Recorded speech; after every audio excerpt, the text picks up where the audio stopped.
serie de estudios bíblicos respecto a lo que dice el capítulo 2, verso 42 del libro de los Hechos.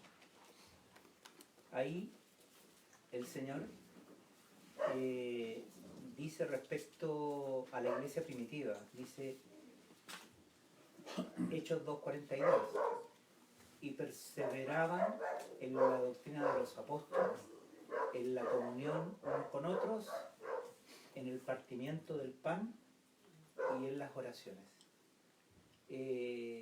Nosotros vamos a ahondar en lo que es la doctrina de los apóstoles y la importancia que tiene. O sea, si la iglesia primitiva perseveraba en la doctrina de los apóstoles, entonces todo mover de Dios en este tiempo que pretenda restaurar las cosas a su estado inicial tiene que partir por volver a la doctrina de los apóstoles y por lo tanto volver a la escritura, volver a la Biblia, en donde están registrados las doctrinas establecidas por el Señor, que aprendieron los apóstoles y entonces ellos la dieron a conocer. Entonces, en el día de hoy, lo que vamos a hacer va a ser una introducción al estudio bíblico. Y vamos a ver cuál es la importancia de estudiar la Biblia. Primero quisiera que leyéramos 2 Timoteo 3, del 15 al 17. Y le pediría que el que lo tiene lo pueda leer. Y otro, Juan 17, del 6 al 8 y el 14. 2 Timoteo, ¿quién la tiene?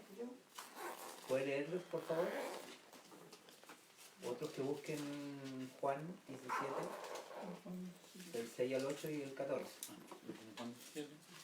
¿Puede leer? Dice: Y que desde la niñez has sabido las sagradas escrituras, las cuales te pueden hacer sabio para la salvación por la fe que es en Cristo Jesús. Siga hasta el 17. Toda la escritura es inspirada por Dios y útil para enseñar, para redarguir, para corregir, para instruir en justicia, a fin de que el nombre de Dios El hombre de Dios. a fin a que el hombre de Dios sea perfecto, enteramente preparado para toda buena obra. Amén.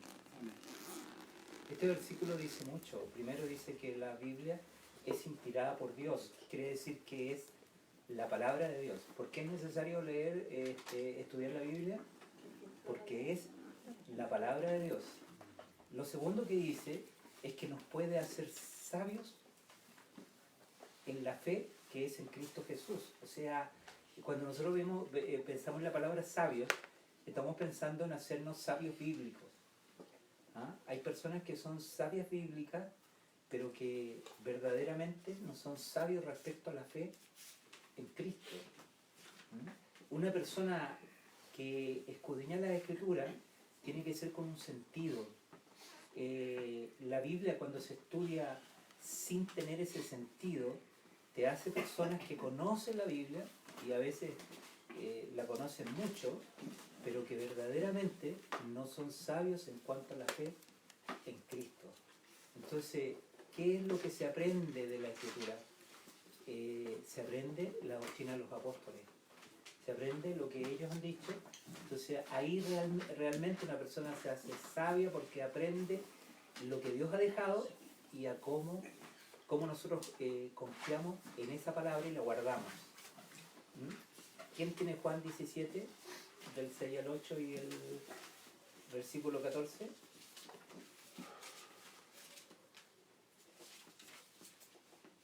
Juan 17, Mauricio, ¿tú las tienes? Sí. ¿Puedes leerlo? He manifestado tu nombre a los hombres que del mundo me diste. Tuyo eran, y me los diste, y han guardado tu palabra. Ahora han conocido que todas las cosas que me has dado proceden de ti, porque de la palabra que me diste le he dado, y ellos la recibieron, y han conocido verdaderamente que salí de ti, y han creído en que tú me enviaste. ¿Hasta el 8? Hasta el 8.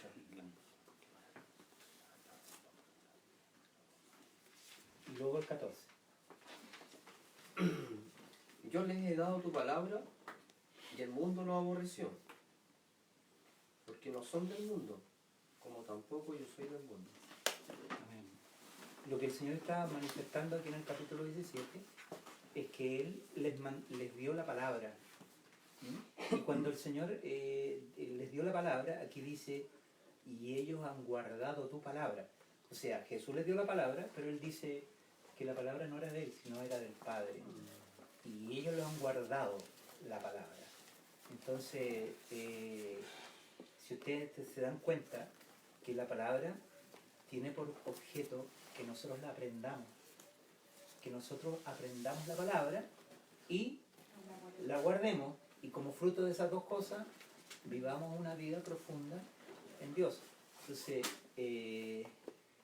lo que nosotros vamos a hacer, vamos a empezar a estudiar las doctrinas, en qué consisten las doctrinas de los apóstoles, de la cual la Escritura da testimonio.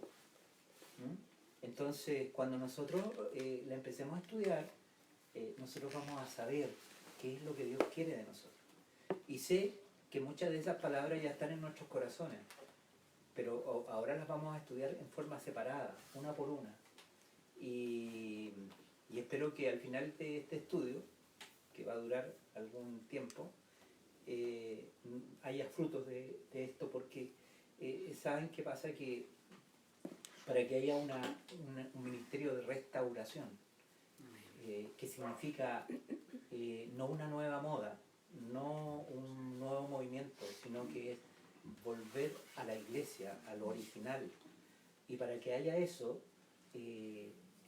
los creyentes tienen que conocer la doctrina apostólica, y la tienen que conocer bien, porque el día de mañana el Señor, algunos los va a llamar a la responsabilidad, van a tener que enseñarle a otros, o vamos a ser perseguidos y ustedes van a tener que sostener la verdad donde quiera que el Señor los tenga, ¿no?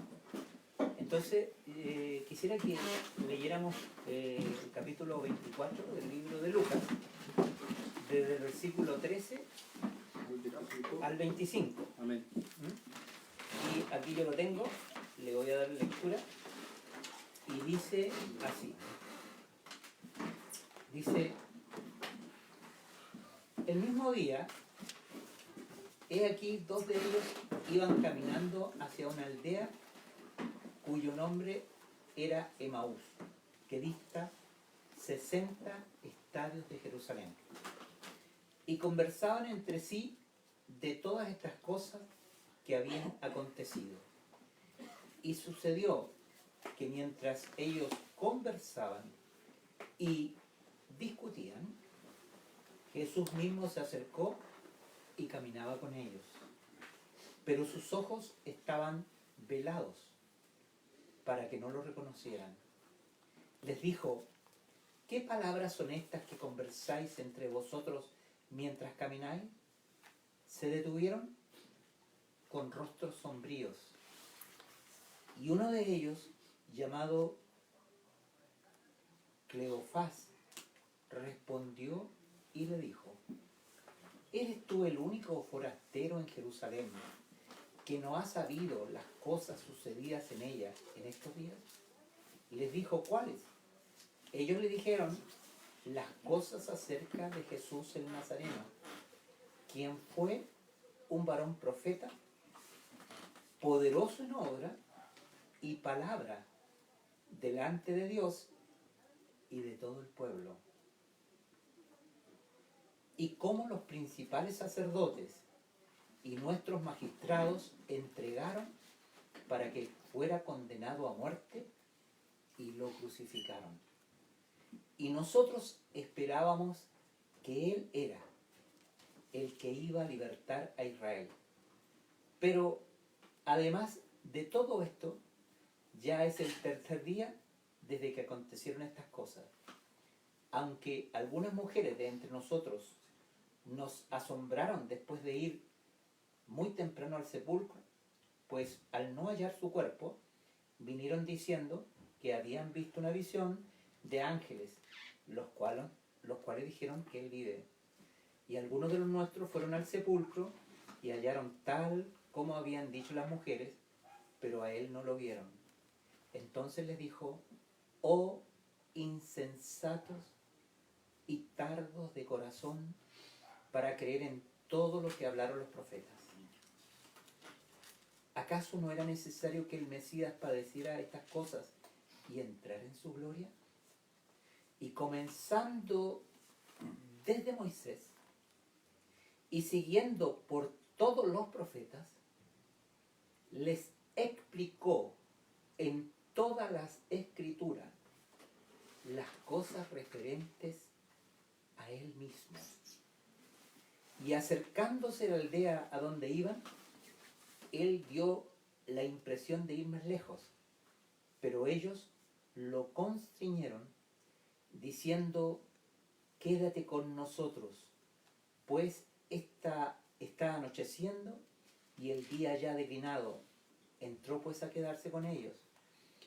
Y sucedió que al reclinarse con ellos a la mesa, tomó el pan y lo bendijo, y después de partirlo les daba.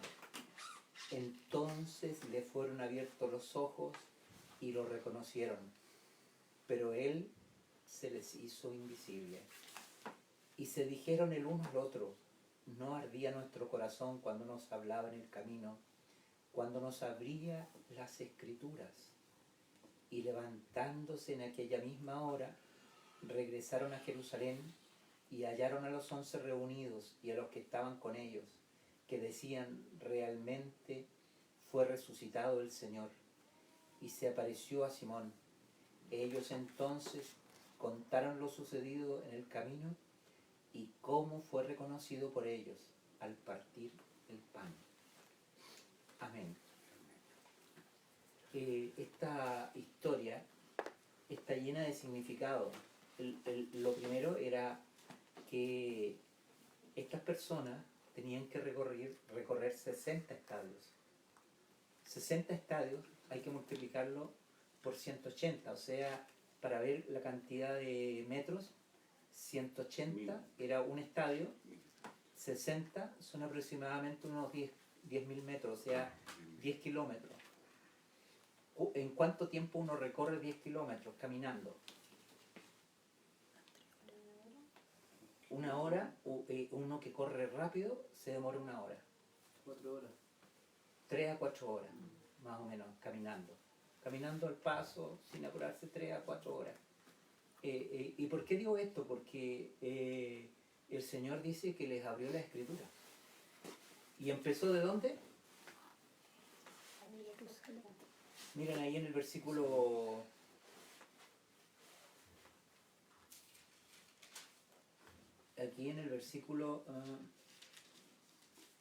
27, y dice: y comenzando desde Moisés.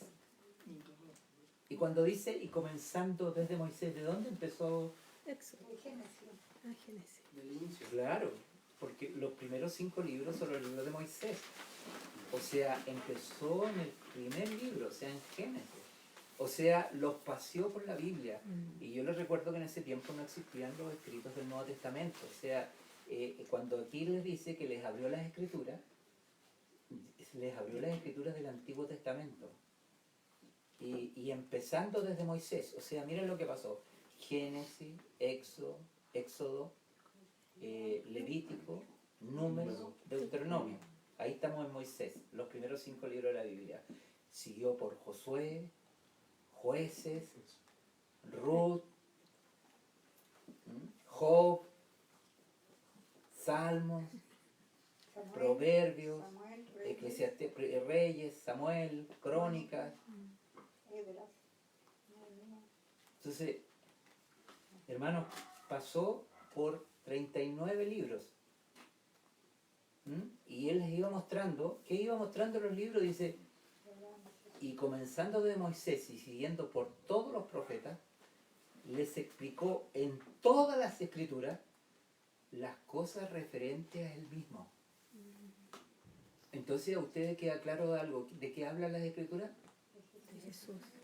en todas, o sea, desde el Génesis hasta Malaquía, aquí está hablando del Génesis a Malaquía, no existían todavía los escritos del Nuevo Testamento, entonces en todas ellas, ¿de qué hablaban?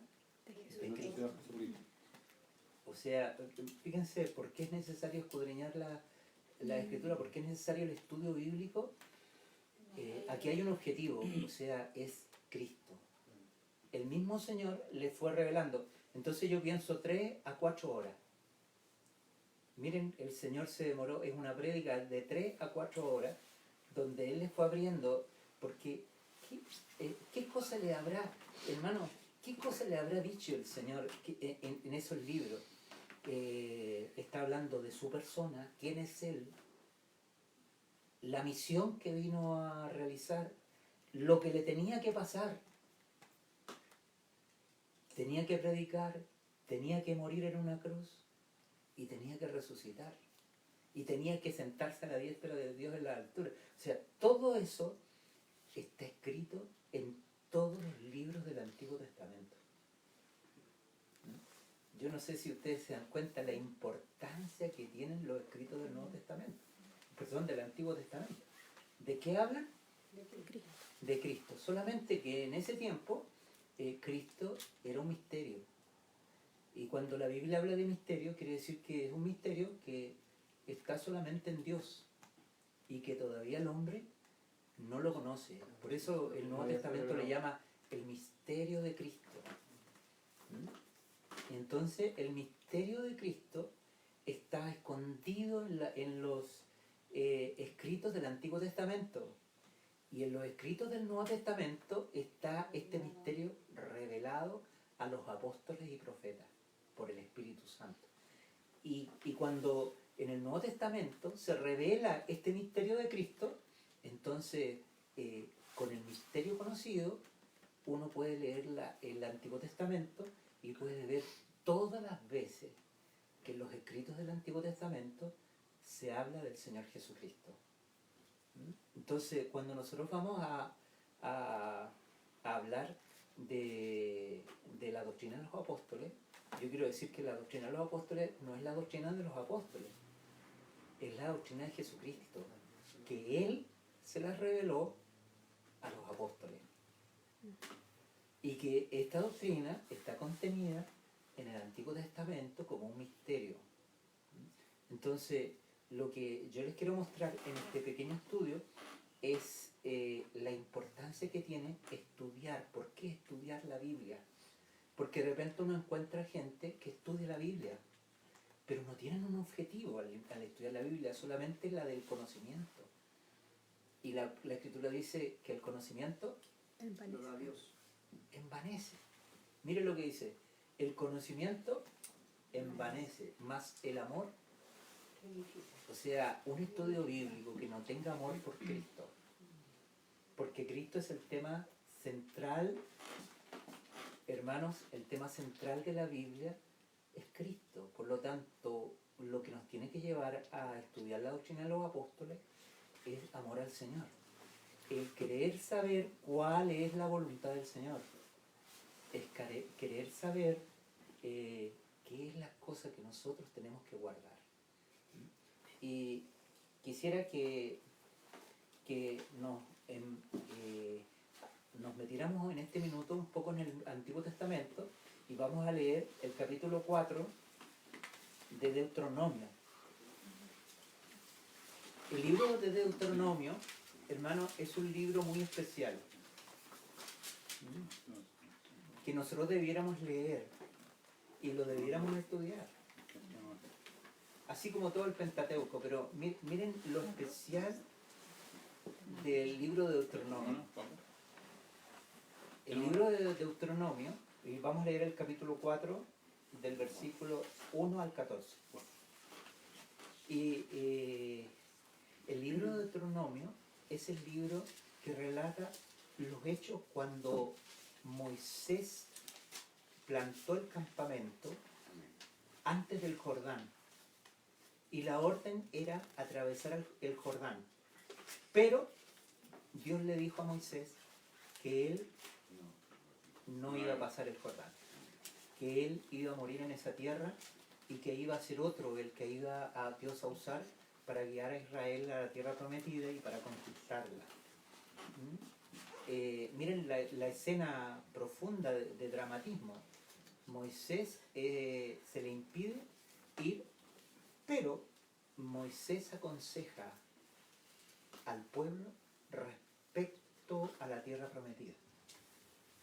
Entonces, cuando ustedes ven Deuteronomio, ustedes ven todos los consejos que Moisés le da a Israel, o sea, Dios le da a Israel a través de Moisés respecto a su conducta en la tierra prometida.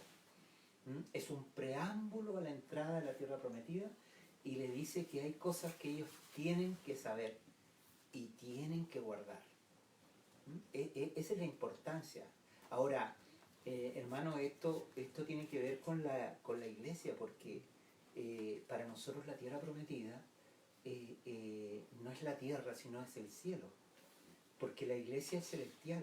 La iglesia, el Señor nos resucitó y nos sentó con Cristo en los cielos. La iglesia es celestial. Y lo que hace la tierra es traer el reino de Dios del cielo a la tierra. Ese es el llamado que Dios nos hace. Ahora, cuando una persona se convierte a Cristo, lo que Dios pone delante de él es la tierra prometida, pero no es la tierra para nosotros, sino es el cielo. Y lo que hay en el cielo, ¿qué es lo que hay en el cielo?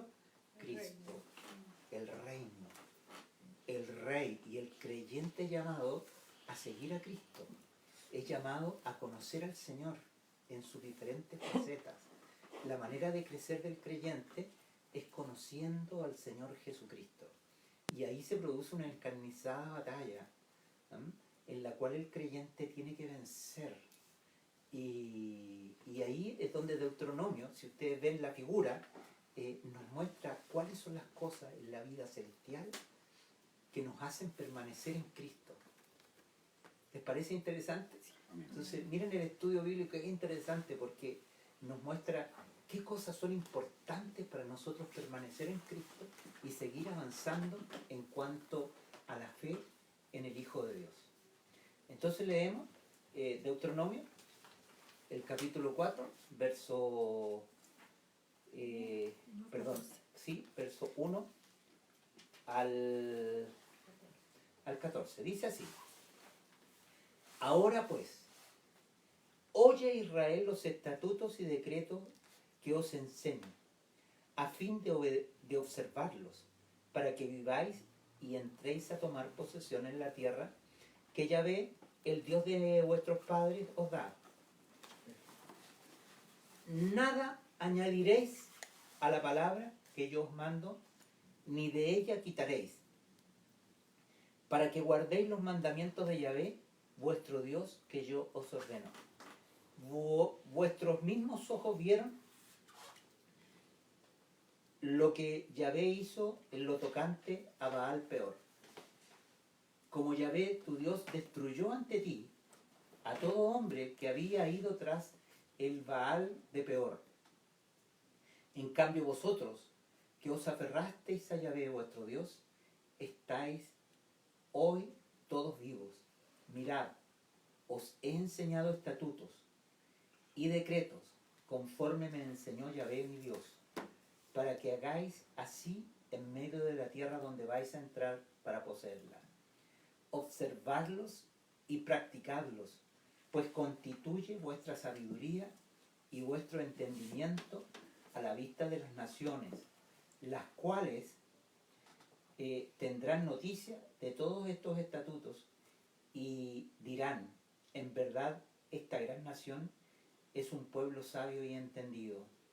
Pues, ¿qué nación hay tan grande que tenga dioses tan cercanos así como lo está Yahvé, nuestro Dios, siempre que nosotros lo invoquemos? ¿Qué nación hay tan grande que tenga estatutos y decretos tan justos como toda esta ley que hoy pongo ante vosotros? Por tanto, guárdate a ti mismo y guarda mucho tu alma. No olvides las cosas que vieron tus ojos ni se aparten de tu corazón en todos los días de tu vida. Las enseñarás a tus hijos y a los hijos de tus hijos. El día que estuviste delante de Yahvé, tu Dios, en Horeb, cuando Yahvé me dijo, congrégame al pueblo y haré que oigan mis palabras, para que aprendan a temerme todos los días que vivan sobre esta tierra, y las enseñen a sus hijos.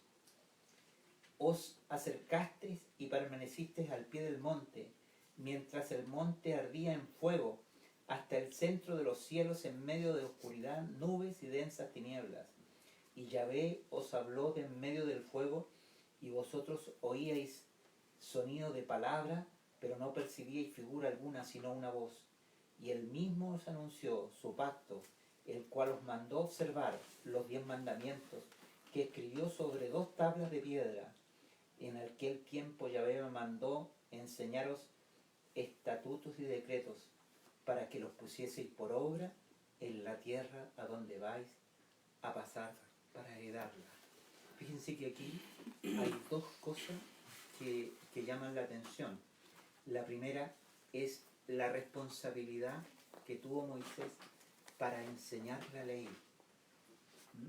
Y de ahí ustedes pueden ver que los judíos, cómo son de estudiosos de la ley. ¿Y por qué ellos la estudian? Porque esto es lo que está escrito aquí. Ellos tenían que conocer la ley, o sea, la tenían que saber. ¿Y para qué la tenían que saber? Para guardarla. Miren, son 2 cosas distintas. Lo primero, ellos tenían que tener claro lo que Dios había dicho. Y lo segundo, que teniéndolo muy claro, habiéndolo aprendido muy bien, ellos la podían guardar.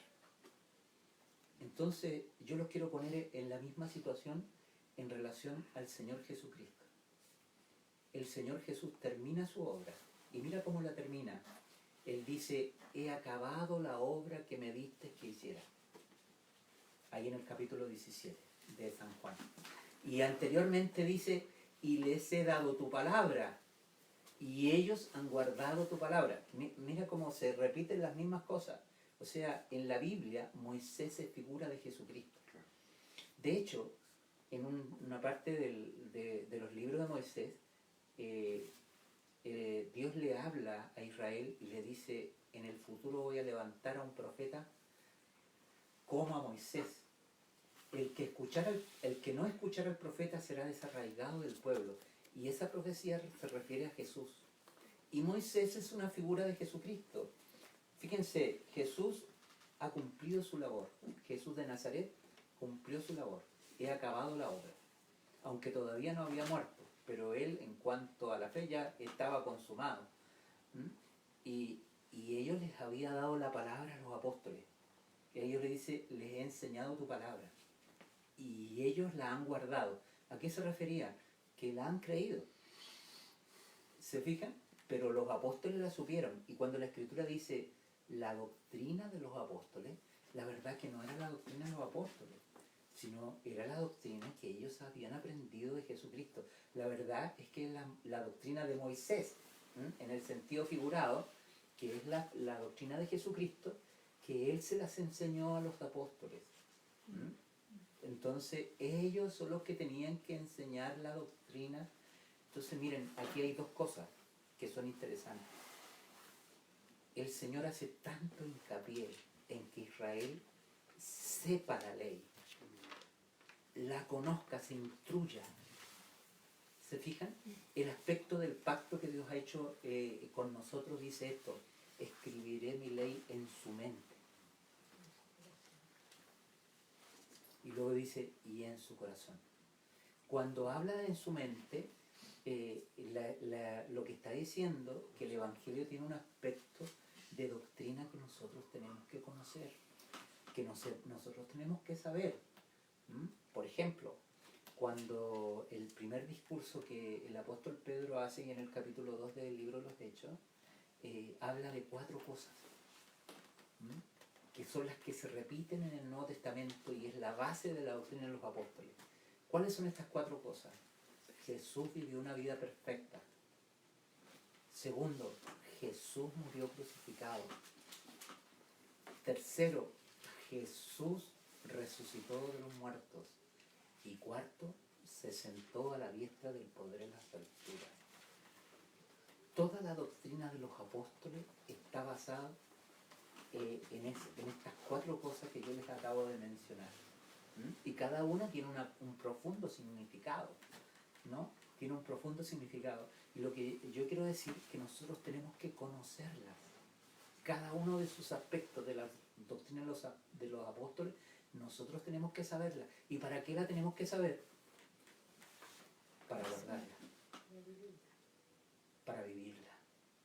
Hermanos, lo peor en el camino del Señor es la ignorancia. O sea, una persona que crea... en el mundo cristiano hay 2 tendencias. Una tendencia es hacia la ley escrita en la mente. ¿Mm? Entonces ustedes tienen el movimiento que habla que todo es bíblico. ¿Mm? Y todo tiene que ser... Y yo estoy muy de acuerdo con eso. Pero no creen en el otro aspecto, que es... y en el corazón. Y en el corazón significa que Dios no dejó huérfano al Fabián, sino que vino el Señor Jesucristo a socorrerlo. ¿Y cómo vino el Señor Jesucristo a socorrerlo? El Señor por el Espíritu Santo vino a vivir a su corazón.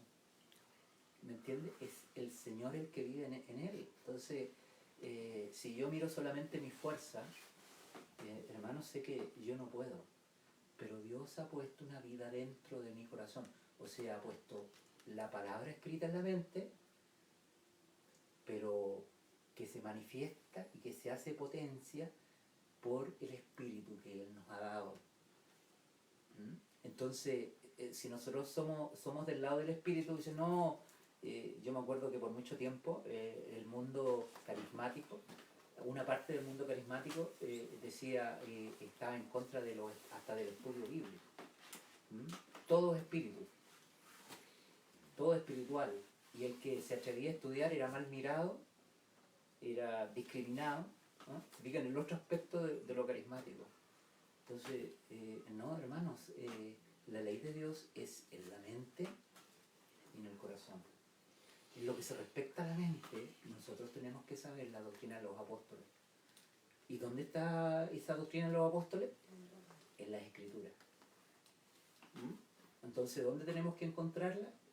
En las Escrituras. Por ejemplo, ¿cómo es ¿qué yo podría decir la doctrina de los apóstoles práctica? Lo primero que vamos a empezar a estudiar es la iglesia. ¿Me entienden? La iglesia. La iglesia es un tema de revelación de Dios. ¿No? La iglesia como tal es un misterio. Y está dentro del misterio de la doctrina de los apóstoles. ¿Se dan cuenta? Y cuando nosotros hablamos de la iglesia estamos hablando de muchas más cosas. Estamos hablando del gobierno de la iglesia, de la comunión de los hermanos, estamos hablando de todas las relaciones de los dones, ¿no es cierto? Y dentro de los dones ustedes van a descubrir que hay dones del Espíritu, hay dones por el señorío de Cristo, y hay dones por el Padre. Todos están escritos en la Biblia. Entonces, cuando nosotros tomamos ese primer tema, estamos abarcando mucho. Y así, uno tras otro, vamos a ir hablando de la doctrina de los apóstoles. Y la verdad que estas cosas no son desconocidas para ustedes, porque las hemos tratado en forma, no en forma ordenada, pero muchas de estas cosas ustedes ya las conocen, pero a mí me gustaría que hoy día estuvieran muy asentadas en nuestro corazón, para que ustedes y los que están escuchando esta palabra y viéndola puedan mañana enseñarles a otros. Dios está restaurando su casa, pero es necesario que su pueblo conozca y no sea ignorante. Amén. No escuche cosas así al vuelo por ahí y después las quiera repetir, y que no son cosas que están conforme a la Escritura. O de pronto usted escucha a un predicador y usted se coma todo entero, como decía una persona que nosotros conocíamos, ¿no es cierto? Y que usted tenga las armas para saber si lo que la persona está compartiendo está conforme a la doctrina de los apóstoles o no. ¿Se dan cuenta? Porque nosotros tenemos el Espíritu Santo y nosotros tenemos que aprender esto. Ahora, junto con esto, nosotros tenemos que tener la vida del Señor en nosotros. Entonces, cuando nosotros conocemos la doctrina de los apóstoles y caminamos por la fe, entonces la vida del Señor va a tener un desarrollo. Y esa vida la vamos a poder ministrar a otros. Se la vamos a poder dar a otros. Porque el Señor quiere que su vida se expanda. ¿Ah? El Señor ama el vientre fértil. Así como en Israel, hermano, Dios quería que cada mujer pudiera tener muchos hijos. En el mundo espiritual, Dios quiere que su iglesia tenga muchos hijos. Y a veces algunos dicen, no, es que somos pocos, y que lindo que somos pocos. Sí, yo creo que es lindo que seamos pocos, pero la esterilidad no es algo que Dios alaba. Amén. Cuando hay una iglesia que está viva por el Señor, tiene hijos. ¿Me comprende? Tiene hijos. ¿Ah? Entonces nosotros tenemos que aprender eso. Tenemos que aprender a tener hijos. Y tenemos que aprender a criarlos. Y para aprender a criarlos tenemos que enseñarles la doctrina de los apóstoles. Y tenemos que ser cuidadosos. Hay cosas que no podemos hablar delante de los niños. Nosotros tenemos que tener cuidado. Ojo cuando tú abras tu boca y hay niños pequeños, hay cosas que no podemos hablar. Se pueden hablar en la intimidad con los antiguos, pero con los nuevos hay que guardarlos. Porque tú puedes decir una palabra y los puedes matar. ¿Me entiendes? O sea, cuidado. Nosotros no podemos llegar y hablar cualquier cosa cuando estamos reunidos. Hermanos, cuando hay hermanos nuevos, hay cosas que se tienen que tratar con las personas que tienen más madurez, pero por los nuevos hay cosas que no podemos decirlas. Aunque todos las sepamos, pero no las podemos decir porque las personas nuevas no están preparadas para escuchar eso. Y cuando uno tiene hijos, uno tiene que cuidado. Yo no sé si a ustedes les habrá pasado, pero cuando uno tiene niños chicos, qué triste es cuando el matrimonio pelea y están los niños presentes. Sé que a ustedes no les pasan esas cosas porque ustedes no andan con pelea en el matrimonio, pero qué triste cuando los hijos tienen que presenciar las peleas de los padres, porque los hijos quedan hechos pedazos. ¿Ah? Entonces, a lo mejor podemos tener una disputa o algo, es natural, de repente no vamos a estar de acuerdo, pero delante de los hijos pequeños, morir. Sí. ¿Cierto? Son pequeños consejos, hermano, ¿no? Que la iglesia tiene que guardar. La iglesia tiene que guardar. Hay cosas que no se pueden llegar y hablar. No se pueden llegar y decir, sobre todo por las personas que están presentes. En otra oportunidad hablaremos todo.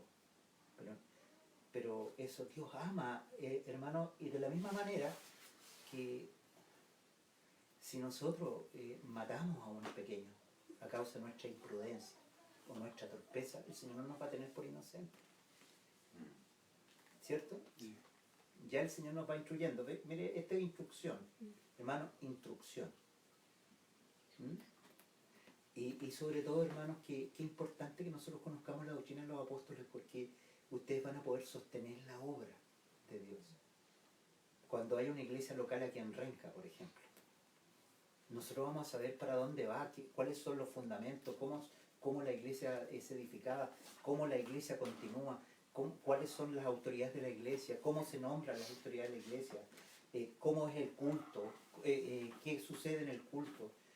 Todas esas cosas tienen que ver con la doctrina de los apóstoles, o sea, tienen que ser escriturales, no tienen que ser algo inventado por nosotros, algo que nos da, digamos, nos resulta, ¿ah? Y nos hacemos aquí una mega iglesia. ¿Ah? ¿De qué vale que hagamos una mega iglesia si no es sobre la base de la escritura y de los apóstoles? ¿Me entiendes? O sea, no tiene ningún sentido. Yo no quisiera hacer eso. ¿Ah? Quisiera que la iglesia fuera restaurada, pero esa restauración tiene que estar en cada uno de nosotros. Nosotros tenemos que saber la Escritura, más aún que algunos de ustedes probablemente el día de mañana van a ser los ancianos de alguna iglesia.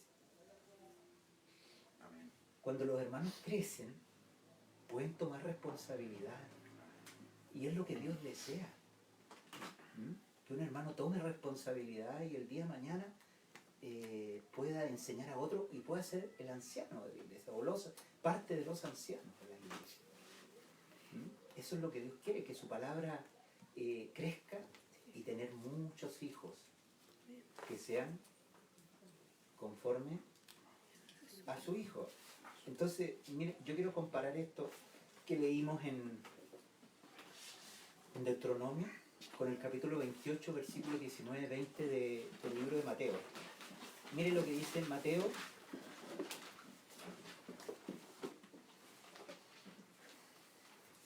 Mateo 28,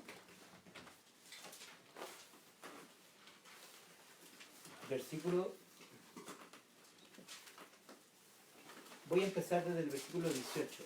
Mateo 28, del 18 al 20. Y lo voy a leer detenidamente para que lo vamos analizando. Dice: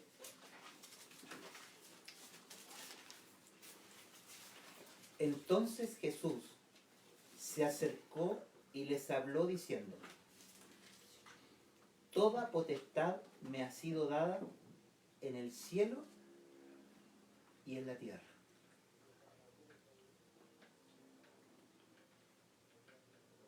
Id pues, discipulad a todas las gentes, bautizándolos en el nombre del Padre, y del Hijo, y del Espíritu Santo, enseñándoles a guardar todas las cosas que os mandé.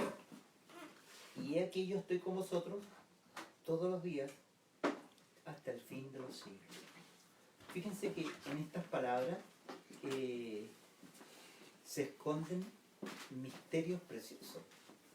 Por ejemplo, el primero: toda potestad me ha sido dada en el cielo y en la tierra. ¿Qué quiere decir? Miren lo que está involucrado aquí: que Satanás ha sido derrotado, que el reino que le había arrebatado al hombre ha sido recuperado, y que hoy día existe un único Señor. ¿Quién es ese único Señor? Jesucristo. Jesucristo. Jesucristo. Y bien dice Pablo, no hay en Corintios, dice: porque para esto Jesús murió y volvió a la vida, para ser Señor de vivos y muertos. ¿Quién es Jesús hoy día? Sí. Señor. Amén. Él es el reino. ¿Te fijas? Y significa, ¿qué significa eso? Que tiene todo poder. ¿Dónde? En el cielo y en la tierra. Tiene todo poder. Y por lo tanto, o sea, fíjense que este único mandamiento le da a la iglesia. Y pues, o sea, ya que yo tengo todo el poder, no tengan miedo.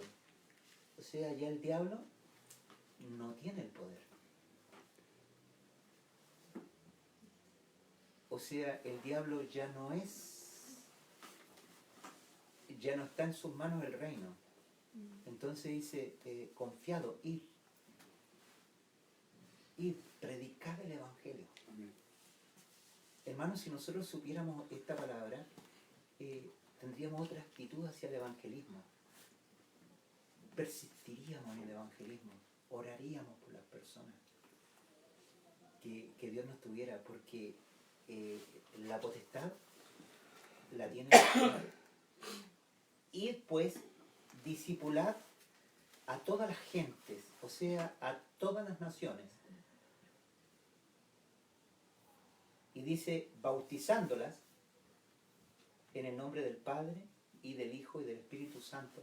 Él está diciendo que son personas que nazcan de nuevo, de agua y del Espíritu. Y está diciendo que es una nueva raza, que la raza de Adán está pronta a desaparecer, que ha sido juzgada y condenada, pero Dios ha levantado otra raza, los nacidos de Cristo, los que han nacido de nuevo por el Espíritu. ¿Se fijan? Y cuando usted predica el Evangelio, es la palabra de la cruz la que hace nacer de nuevo a las personas, las que los hace pertenecer a esta nueva raza de seres. Y dice que les bauticemos en el nombre de Dios, del Padre, del Hijo y del Espíritu Santo. Y miren lo que dice aquí, enseñándoles que a guardar todas las cosas que os mandé. Y esto que os mandé es la doctrina de los apóstoles. ¿Se fijan? Lo que nosotros tenemos que enseñarle a otros es lo que el Señor les mandó a los discípulos, porque Él está hablando a los apóstoles aquí. Entonces, esa doctrina nosotros tenemos que saberla.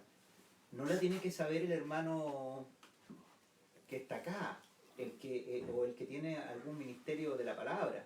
La tiene que saber la iglesia, los hermanos, hasta el menor de los hermanos, tiene que conocer de las Escrituras cuál es esa doctrina de los apóstoles, hermanos. Porque quien sostiene la obra son todos los hermanos. Todos nosotros tenemos que sostener la obra. ¿Y cómo la sostenemos? No la podemos sostener con ignorancia. Nosotros no podemos ignorar las Escrituras. Las tenemos que conocer.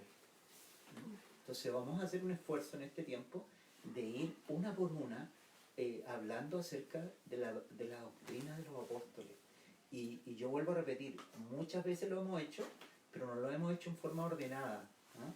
Y quisiera que la doctrina de los apóstoles estuvieran ordenadas en nuestro corazón, para que pudiéramos sostener las cosas de Dios. Y saber también cuando alguien habla, está hablando que su palabra es aceptable, porque de pronto uno escucha palabras que no son bíblicas, que están fuera de la restauración de la iglesia, y las cuales nosotros tenemos que saber y discernir que no proviene del Señor. Y luego dice, he aquí, yo estoy con vosotros todos los días hasta el fin de los siglos. Miren lo que se esconde detrás de esta palabra. Aquí hay una doctrina de los apóstoles que está escondida. Cada uno de estos es parte de la doctrina de los apóstoles. ¿Cuál es? Yo estoy con vosotros todos los días hasta el fin del mundo. ¿Qué es eso? La iglesia. ¿Cuál es la característica de la iglesia? Que Él está en medio de nosotros. Amén. Hermanos, la iglesia es Cristo en medio de nosotros. Eso es la iglesia. O sea, por eso que la iglesia no está en cualquier parte, sino está donde 2 o 3 se reúnen en su nombre. Es iglesia aquella que se reúne en torno a Jesús. No se reúne en torno a la sabiduría de un hombre o a la figura de un hombre o a la figura de un nombre o de un título, sino que la iglesia es lo que aquí está definida. He aquí yo estoy con vosotros todos los días hasta el fin del mundo. O sea, Él en medio de nosotros. Y ese respeto es el que nosotros tenemos que tener siempre. Hermanos, cuando nosotros nos reunimos en la iglesia. Y la iglesia no es la calle donde nos reunimos. La iglesia no es la casa donde nos reunimos. La iglesia es los que están reunidos en torno a Cristo. Eso es la iglesia. Y Dios en este tiempo despierta los corazones para salir de reunirse en torno a un hombre, en torno a otros intereses, hermanos, que no sean la persona del Señor Jesucristo en medio de nosotros.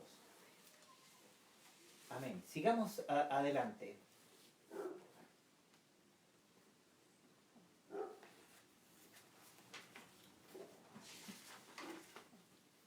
Deuteronomio 7, del 12 al 26.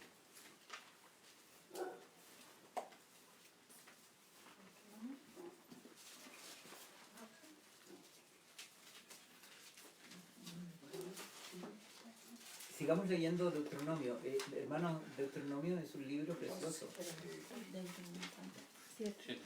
Porque le habla a Israel, lo exhorta a conocer la palabra y luego a guardarla. no la puede guardar si no la conoce exactamente. Entonces, la primera orden es conocerla. A nosotros pasa lo mismo. El Señor quiere, el apóstol Pablo muchas veces dice, sabiendo esto, lo repite varias veces, sabiendo esto. ¿Mm? Por ejemplo, sabiendo esto que vuestro viejo hombre murió. Miren lo que dice, sabiendo esto, hay cosas que nosotros tenemos que saber y saber que resucitamos. Y saber que morimos juntamente con Cristo. Y saber que los que son de Cristo han crucificado su carne y sus pasiones. ¿Ah? Son todas cosas que de la doctrina de los apóstoles que nosotros tenemos que saber y saberlas profundamente. ¿Para qué? Para guardarlas. ¿Y cómo las guarda la iglesia? Creyéndolas. Amén. ¿Mm? Por ejemplo, cuando nosotros decimos Jesucristo es el mismo ayer, hoy y por los siglos, me quedo en el hoy. ¿Qué significa que Él es el mismo? Que Él vive en mí. Que yo puedo vivir la vida cristiana sabiendo que Él vive en mí. Y que yo ya morí. Y no es algo extraordinario que yo pueda hacer, sino solamente ese conocimiento me puede llevar a la actitud, a asumirla. ¿Mm? Cuando yo digo tengo a Cristo, no estoy diciendo sí, lo tengo aquí guardadito en mi corazón. Estoy diciendo tengo a Cristo y Él es el que vive. Yo ya no vivo. Y eso, cuando tú crees eso y caminas creyendo eso, imagínate, y Diana llega a la oficina. Llegó Cristo aquí. ¿Te imaginas? Y eso es lo que Dios quiere. Que ella sepa que quien llegó a la oficina es Cristo. En ella. Y entonces uno le empieza a obedecer por el Espíritu. ¿Se dan cuenta? Entonces lo que nosotros tenemos en Deuteronomio es primero conocer la palabra y guardarla. Pero miren lo que tenemos aquí en el capítulo 7 y el versículo del 12 al 26. Lo voy a leer detenidamente.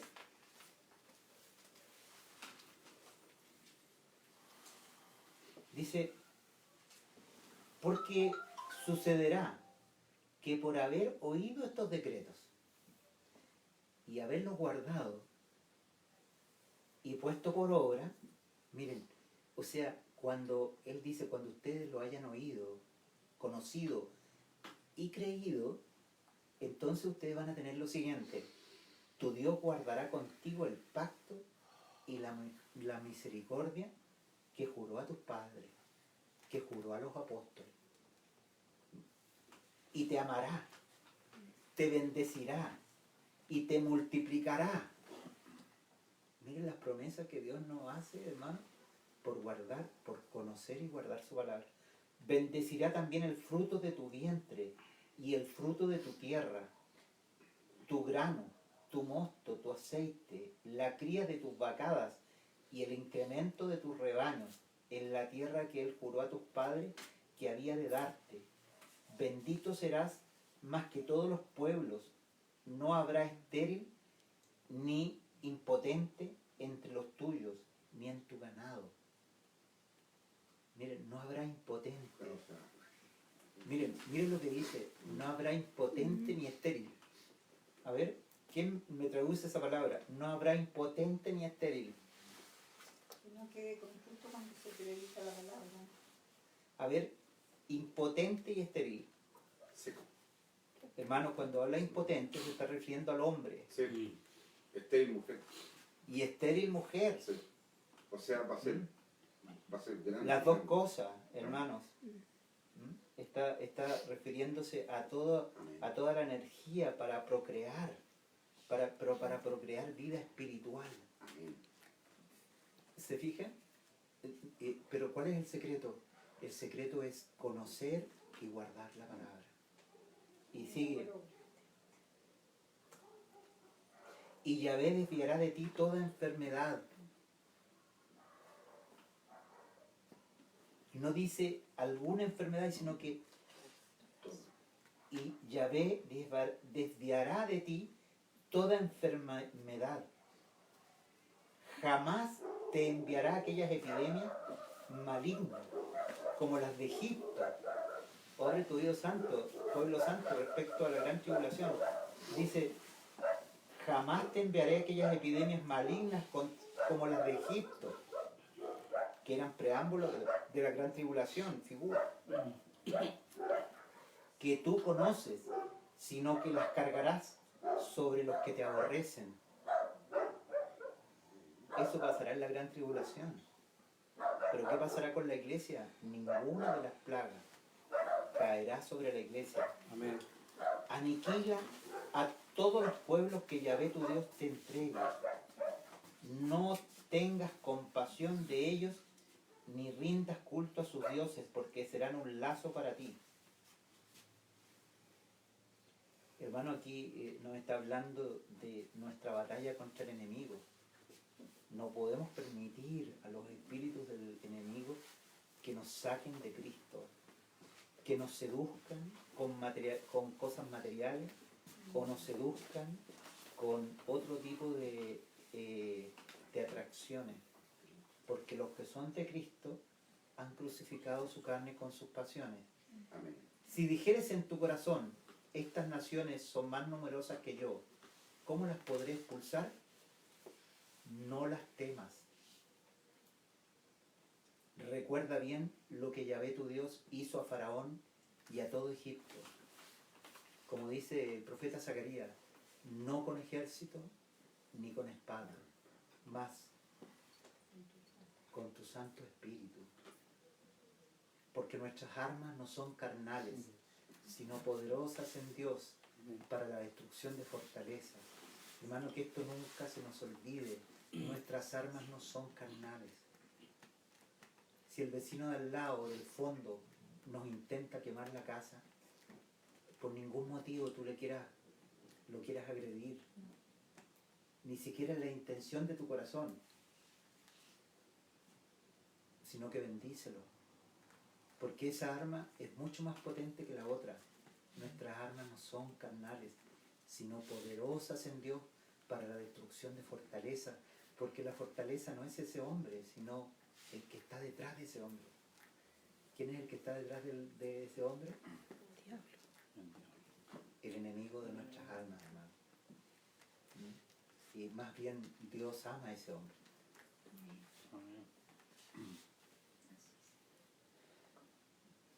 Yahvé puso su amor en vosotros y os escogió, no porque fuerais más numerosos que cualquiera de los pueblos, porque soy el pueblo más pequeño, sino que por puro amor de Yahvé a vosotros, por mantener el juramento que juró a vuestros padres, os sacó Yahvé con mano fuerte y os redimió de la casa de esclavitud, del dominio de Faraón, rey de Egipto. Me volví atrás. Sí. Sí, por eso lo voy a oír. Pero interesante, ¿no? Es lo que estaba leyendo. Voy en el versículo 19. 19. Las pruebas tremendas que vieron tus ojos, las señales y los portentos, y la mano fuerte y el brazo extendido con que te sacó Yahvé tu Dios, así hará Yahvé tu Dios a todos los pueblos de cuya presencia tengas temor. Yahvé tu Dios enviará el pánico contra ellos hasta aniquilar a los que hubieran quedado ocultándose de tu presencia. No tiembles ante ellos, porque Yahvé tu Dios está en medio de ti como Dios grande y terrible. Yahvé tu Dios irá expulsando esos pueblos poco a poco. Miren qué interesante. Poco a poco. El Señor nos va, este es un camino. Y la forma de la victoria es de victoria en victoria, de fe en fe. No es que la victoria venga y conquistamos todo, sino que el creyente va creciendo. El apóstol Pablo dice, no que ya sea perfecto, sino que una cosa hago, dejando atrás lo que quedó atrás, metiendo lo que está por delante. ¿No? Está hablando del mismo tema, es poco a poco. Nuestros enemigos van quedando derrotados. ¿Y cómo se derrota el enemigo? Cuando nosotros perseveramos en la fe.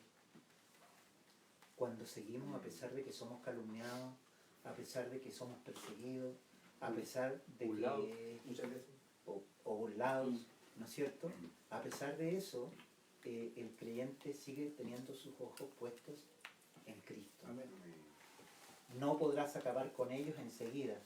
No sea que las fieras del campo lleguen a ser demasiado numerosas para ti.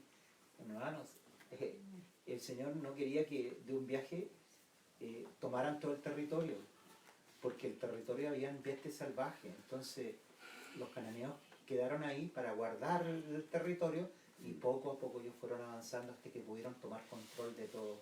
Así también camina la iglesia. La iglesia va avanzando y va conquistando terreno, hermano, en el mundo espiritual. Vamos conquistando los lugares celestiales, que son, hermanos, conociendo a Cristo, yendo más profundo y no volviendo a la carne, no volviendo a tener esperanza en nosotros mismos, sino que sirviendo al Señor. Entonces, hermano, esto es el reino de Dios. El reino de Dios donde Jesucristo es el Señor. Y para eso nosotros tenemos que conocer la palabra y guardarla. ¿Se dan cuenta la importancia de estudiar las Escrituras? La importancia de conocer la doctrina de los apóstoles y guardarla, porque nos vienen todas estas bendiciones.